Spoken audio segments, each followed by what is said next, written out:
news just broke late last night.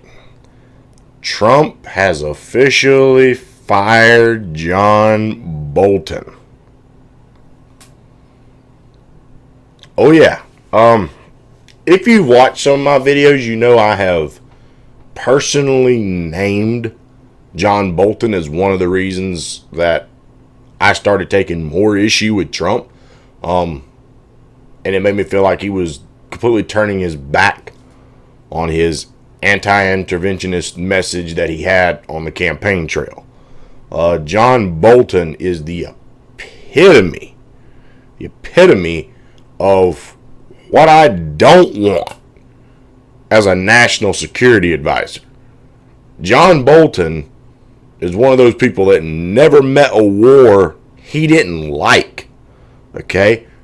And what is one thing that the Democrats, at least off and on, have really been trying to push against President Trump? That is, when he first started calling Kim Jong-un Rocket Man and things like that, he's going to get us into war, and what actually happened? Trump is actually the first American president to really have sit-down talks in length with the North Korean dictator. Okay? He's the first American president to step foot into North Korea. Okay? And there's no war with North Korea. Now, obviously, there's still a long way to go. But he's gotten some progress, which is more than many other presidents have gotten. Okay? John Bolton wanted to attack North Korea for years. John Bolton thinks that we should just go to war with them, tear them a new butt, and leave.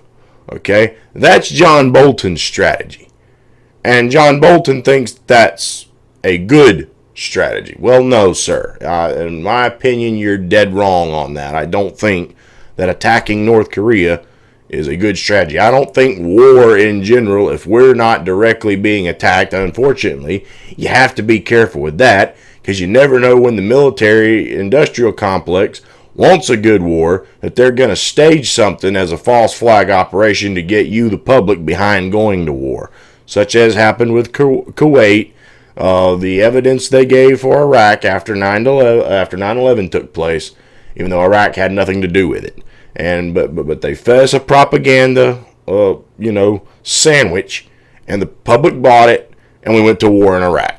Okay, so you even have to be careful with the whole when we're attacked thing. You really have to do a lot of digging and make sure that our government isn't lying to us to get us to support the war they want for money, financial purposes. Okay, so John Bolton is definitely someone who, first and foremost, should never, ever, in my opinion, have ever been appointed to Trump's cabinet whatsoever.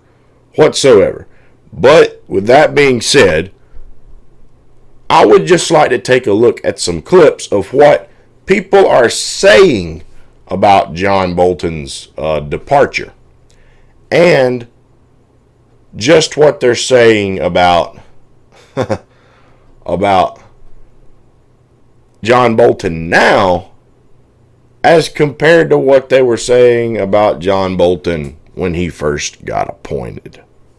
The most convincing evidence that we've seen of late that we have a governing crisis. Adversaries had already detected a significant amount of disarray and chaos. Nobody lasts long in the chaos of the Trump administration. It certainly projects instability to both allies and adversaries alike. I don't think we can emphasize enough, and I heard from a senior Democratic foreign policy maven, if you will, the amount of dysfunction in the foreign policy apparatus. John Bolton didn't even know what he was being hired for, right, let alone not knowing that he was being hired. And John Bolton is a dangerous man. John Bolton, I think, is a disastrous pick. When it comes to John Bolton, if Congress does not want to go to war, now is the time to start putting restraints on this president. So that's what they sounded like when John Bolton was first appointed to Trump's presidential cabinet. Eric Swalwell, and others. Mad Maxine Waters. They're all saying this is such a horrible pick John Bolton is a dangerous man, Maxine Waters said. Well, in this instance, I would agree with him. John Bolton is without doubt, without question, a war hawk. And he has been for quite some time. There's been a bee in his saddle because we have not gone to war with Iran and North Korea. Okay? He wants that more than just about anything. He is such a war hawk. And they were correct in calling him out for that back then. And this is one instance where the Democrats are actually telling the truth when they went on a news outlet. Not pushing Russia like Eric Swalwell and Maxine Waters were doing for so long. They actually told the truth about something. Trump's making a horrible choice. Trump gave them fuel for that attack. He gave them good ammunition. Now, these are different people, mind you. But these are the same kind of Democrats. The people you're about to see now have been arm in arm, neck and neck with people like Maxine Waters and Eric Swalwell and just about everything involving Trump for the last 2 years. Okay? So let's take a look at what they're saying now that John Bolton is gone. On a couple key issues, this failed idea for a summit at Camp David and these colossal failures with North Korea, Bolton was right. You need a national security advisor who's willing to give you alternative views. John Bolton will land on his feet. He also has a knowledge about certain ways of the international affairs, international actions. So just like all of the media outlets who are now coming and rushing to John Bolton's defense to defend John Bolton's honor, okay, now the Democrats are doing the same thing. That it's earth-shattering that Trump would fire a war hawk. That a president who ran a presidential campaign against all this foreign intervention and regime change, it's unheard of that someone who ran a campaign like that would fire a war hawk.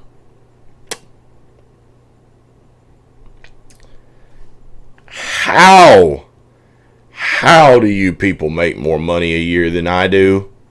Really? This is just backwards. You see, I say that because people would listen to you and think you're dumb as a rock. You criticized his hiring and now you're criticizing his firing. You can't do both. You can't do both unless you want to look like a complete idiot. Okay? But I'm going to be honest for a moment. I know the Democrats are not that stupid. And don't get me wrong, a lot of Democrats are pretty stupid. I don't mean necessarily voters, just the politicians. To be fair, don't want maybe people to think I'm singling them out. There's a lot of Republican politicians who are stupid. Okay? I'm an independent. I will look for either third-party candidates who I support, or I'm very particular about somebody from the Republican or Democrat Party before I get behind them. Okay? That being said, they're not doing this because they're just that nuts that they can't remember what they said months ago or a year or so ago. No, that's got nothing to do with it. What they're doing is they're playing politics. They will do whatever the opposite of what Trump does. Trump has become like leprosy. They don't want to get near him in any way, shape, or form because they know, excuse me, that there is a huge chunk of their base on the Democrat platform that despises the dirt Donald Trump walks on.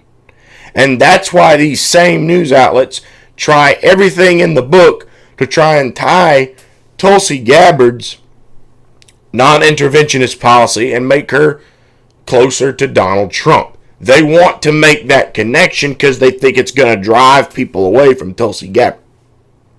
And also because these news outlets are in the tank with Big Pharma and the military-industrial complex. Hint, hint, all the commercials for the pills, all the commercials for Lockheed Martin, people building military aircraft, so forth and so on. They're in the tank for them. Okay? They've got their interests in mind. So they don't want people like that to really get their message out and about. And the best way to shut someone like Tulsi Gabbard down, who's not a household name and people don't really probably know a whole lot about her, well, we'll tie her to Donald Trump because she's not running as a Republican. She's running as a Democrat. So, Democrats hate Trump. We'll tie her to Trump. We're done, folks. Mission accomplished. No one likes her. No one trusts her. And now we'll get Joe Biden or Kamala Harris. That's what they're doing. And these Democrats are just playing politics. If Trump were to end every war going on in the world tomorrow and bring about world peace, it would not surprise me one single bit to see a nice chunk of the Democratic Party up in arms saying, we need more war, we need more war. They're literally that far against anything Donald Trump does. And I don't care what your stance on Donald Trump is, but for God's sakes, give credit where credit is due. He fired a freaking war hawk. Period. Period. Period. And do you know who else has been saying that Trump should have done this and should never have hired this man for a long, long time? Liberals' favorite punching bag, someone that the left hates because they say he is a fake leftist in a way, Tucker Carlson on Fox News. Yeah, Tucker Carlson. Let's take a look at the segment Tucker Carlson just ran on John Bolton.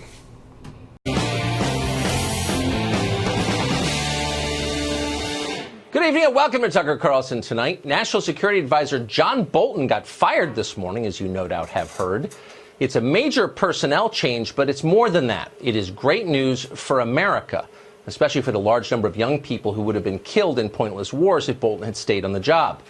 They may not be celebrating tonight, but they should be. International oil prices, by the way, on the international market dropped immediately on the news. Investors knew for certain that Bolton planned on launching yet another Middle Eastern conflict that would inevitably spike energy prices. No doubt some energy speculators were disappointed to see Bolton go. Certainly many people in Washington were disappointed. Senator Chris Murphy, who's a Democrat from Connecticut, progressive one at that, tweeted that he was, quote, legitimately shaken to see John Bolton leave the White House. Samantha Power, you remember her, she's the Obama official, primarily responsible, among other things, for the historically catastrophic destruction of Libya, the move that flooded Europe with refugees. That official, Samantha Power, told reporters today that the firing was a very troubling sign. Believe it or not, a number of Republicans made similar noises. Senator Mitt Romney himself declared that he was, quote, very, very unhappy that Bolton was leaving. Romney went on to describe the outgoing national security advisor as, quote, a brilliant man with decades of experience in foreign policy. Romney didn't say much about this experience. He wasn't specific about it. Why? Probably because none of Bolton's experience in the end helped America. Romney's right. Bolton has, in fact, been on the scene for decades. All of us are suffering the consequences of it. But whatever. Details like that make no difference at all in Washington. In Washington, nobody cares what kind of job you did, only that you did the job. Nobody there learns from mistakes because mistakes are never even acknowledged, ever. John Bolton himself took this form of selective amnesia to an art form. Watch him perform it on this show. So you've called for regime change in Iraq, Libya, Iran, and Syria. In the first two countries, we've had regime change. And obviously it's been, I'd say, a disaster. I think we agree. No, I don't agree with that. And let me. You don't think it's been a disaster? No, I think you need to understand. Is that life is complicated in the Middle East, and when you say, well, the overthrow of Saddam Hussein was a mistake, is simplistic. I would argue that I'm the one who understands how complicated it is, but just my view. It's your long experience in foreign policy, I know. Better record than yours, I would say. Did you catch that? Rather than justify or even explain his own record, Bolton instead brags that he's spent a lot of time on the job. If you're wondering why so many progressives are mourning Bolton's firing tonight, it's because Bolton himself fundamentally was a man of the left. There was not a human problem John Bolton wasn't totally convinced could be solved with the brute force of government. That's an assumption of the left, not the right. Don't let the mustache fool you. John Bolton was one of the most progressive people in the Trump administration. And by the way, naturally, once he was ensconced there, Bolton promoted Obama loyalists within the National Security Council. That shouldn't surprise you either. From the very first day, John Bolton operated as, in effect, a fifth column within the Trump White House. We warned about him frequently on this show. When the president calls for peace with a heavily armed nuclear power, that is considered treason. But when the National Security Advisor calls for yet another pointless war, that's just elite consensus, and it's fine. A lifelong neocon, Bolton repeatedly has called for toppling the Iranian government again and again, though tellingly he's never suggested what might replace the Iranian government once it's toppled. To this day, Max Boot takes a paycheck from the Washington Post. Bill Kristol appears on MSNBC. John Bolton is this country's national security advisor. There were no consequences to their foolishness and their dishonesty. None. Yes, Mr. President, John Bolton does want to get you into a war. It's all he wants. It's what he dreams about. Many wars, if possible.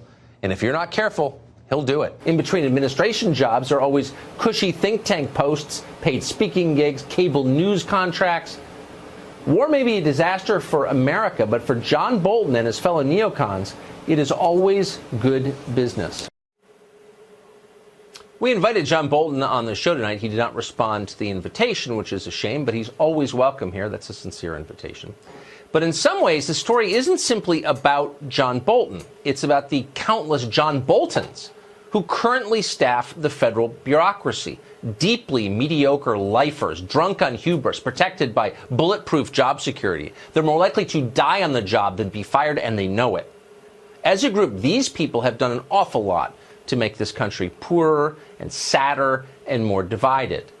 The actual John Bolton is gone, likely forever.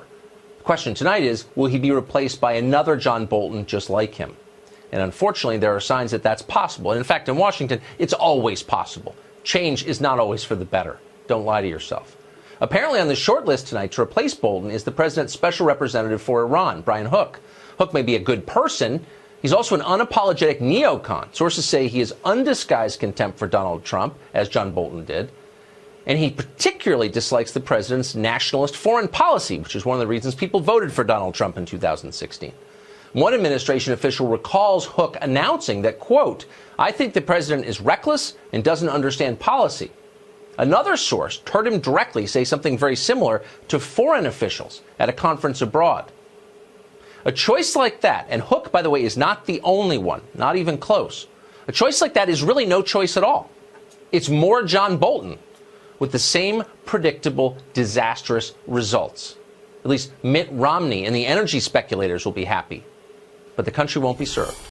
So there you go. I think that's a nice little compilation from over the last year, showing that Tucker Carlson has been telling the truth about who John Bolton is and what he would have caused by being put in a presidential cabinet.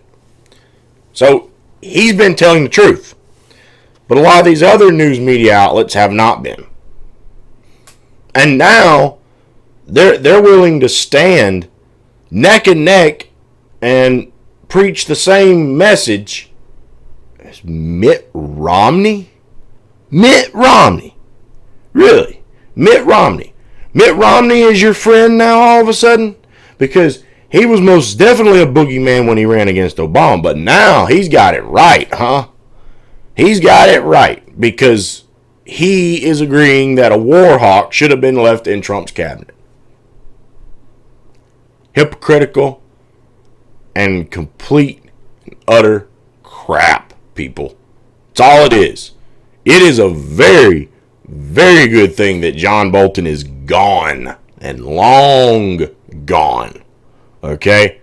However, as Tucker points out, who's coming next?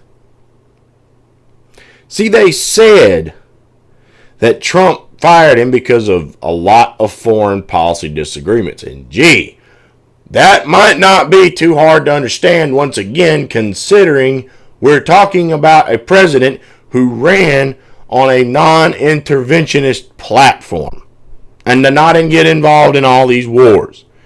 And he nominates someone who is polar opposite of that. He would invade every country from here to Timbuktu if he thought we could gain some profit for the military-industrial complex out of it. Period. Okay? I wonder why they had disagreements if Trump really is a non-interventionist. But then when he nominates people like that, you have to question. Nonetheless, the reports are saying that's why John Bolton is gone. Okay? But who is being floated as a potential replacement? Brian Hook. Brian Hook. Well, and of course, there's not really a night and day difference between John Bolton and Brian Hook, as Tucker points out. He could basically be like John Bolton 2.0. So if Trump really puts another war hawk back into that role, that makes me wonder one of a couple of things, honestly. And I hate to say this. Because I really hope Trump would have a better head on his shoulders and carry out with some of the message he was really pitching. Whereas everyone else was saying he doesn't mean a word of it and he was an absolute kook. Okay? And I bit the bullet because I definitely knew what Hillary Clinton was going to do. And I voted. Okay? Now, when I see him fire someone like John Bolton, I'm relieved by that, but I'm also still concerned, why did he hire this goofball in the first place? But if he puts another war hawk in, it's going to make me concerned about one of a couple things. Either one, he's not the non-interventionist he says he was when he was running for president, or two, he's asleep at the wheel for a whole lot of this stuff like he's been accused of for so long, and he's letting someone else come around and make all the decisions. He's letting other people come to him and tell him who he needs to nominate. And unfortunately, a lot of the rest of his cabinet is the old Republican Guard, or AKA Old Republican Swamp. He's not exactly getting that unbiased, independent voice telling him this is who you need for the right agenda that you ran on. He's getting the old Republican Guard coming in there and putting more of their own swamp creatures into the system and telling Trump. And if that's what's going on, oh man, talk about a letdown. Talk about a letdown, because I definitely didn't vote for the old Republican swamp. That's why I didn't support Mitt Romney. That's why I didn't support John McCain. Okay, and to be fair, I was not exactly, especially on the second term, a huge Obama fan either. Okay? Nonetheless, I was hoping Trump would at least be the wild card and not be the old typical Republican. And when I see the sign that he's fired John Bolton, I'm relieved. Now I'm just concerned about who is he going to put in. Is he going to do the right thing and put someone who doesn't want all this war in charge? Or is he going to do the opposite and give us John Bolton 2.0? Thank you for tuning in to this episode of the Independent Report. If you like the video, please give us a thumbs up and leave a comment below. Also, please subscribe to the channel, as we're trying to grow this channel to reach more and more people every day. And if you subscribe, be sure that you ring that bell so that you stay up to date and get notifications when we release new content. Also, please support us in the link below with our Patreon. We're trying to make this channel grow. Funds will be used to grow the channel and to reach more people. We appreciate your support, and we hope you tune in next time.